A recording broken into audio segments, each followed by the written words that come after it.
నేను వారిలాగా sleeping remarks చేయదలుచుకోలేదు. మేము వారికి హుందాతనం లేకపోయినా, సభానాయకుడిగా వారు హుందాగా ఉండకపోయినా, ఒక సీనియర్ శాసనసభ్యుడిగా 7 సార్లు ఎమ్మెల్యేగా గెలిచి సభలో ఉన్న ఒక సభ్యుడిగా మేము బాధ్యతగానే మాట్లాడతాము. సభ యొక్క రికార్డును మేము సెటిలైట్ చేసే ప్రయత్నం చేస్తే తప్ప వారిలాగా నేను రిమార్క్స్ చేయదలుచుకోలేదు. దయచేసి, ఎందుకంటే వారు గంటన్నర సేపట్లో మా పార్టీ మీద, మా పాలన మీద ఇష్టం వచ్చినట్టుగా మాట్లాడింది కనుక మినిమం 15 నిమిషాల సమయం ఇవ్వాలని మిమ్మల్ని కోరుతూ ఐఎమ్ స్టార్టింగ్. అధ్యక్ష, ఈరోజు నువ్వు ఎంత లేచినా నీకు మంత్రి పదవి రాదులే అన్న. హరీష్ రావు గారికి గంట సమయం ఇచ్చినా కానీ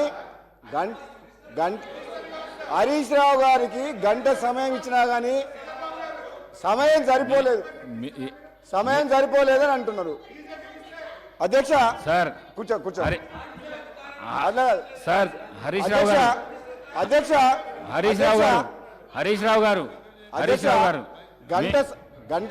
హరీష్ రావు గారికి గంట సమయం ఇచ్చినా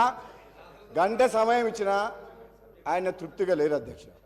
ఎందుకంటే వాళ్లకు మన ఊళ్ళలో ఏమంటారు అధ్యక్ష, మేనమామ సాలు వచ్చిందంట అధ్యక్ష.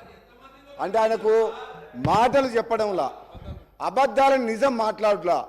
ఆ కేసీఆర్ గారు ట్రైనింగ్ మాత్రం, కేసీఆర్ కుటుంబ సభ్యులకు మేనల్లునికి మాత్రం చాలా పోలికలు వచ్చినాయి అధ్యక్ష.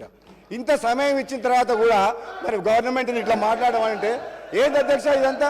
అధ్యక్ష, నేను ఎందుకు చెప్తున్నా అంటే మన వ్యక్తిగతంగా నా పేరు తీసుకుంటే అధ్యక్ష, వ్యక్తిగతంగా నన్ను ఏమన్నాడు, నేను ప్రసంగానికి అడ్డు తగులితే ఏమన్నాడు, నువ్వు ఎంత మొత్తుకున్నా నీకు మంత్రి పదవి రాదు అని అన్నాడు అధ్యక్ష. సభా సాక్షిగా మైక్లో ఏమన్నాడు, నేను అడ్డుకుంటుంటే నువ్వు లేచి నిలబడితే మంత్రి పదవి రాదు, కూర్చో అన్నాడు అధ్యక్ష.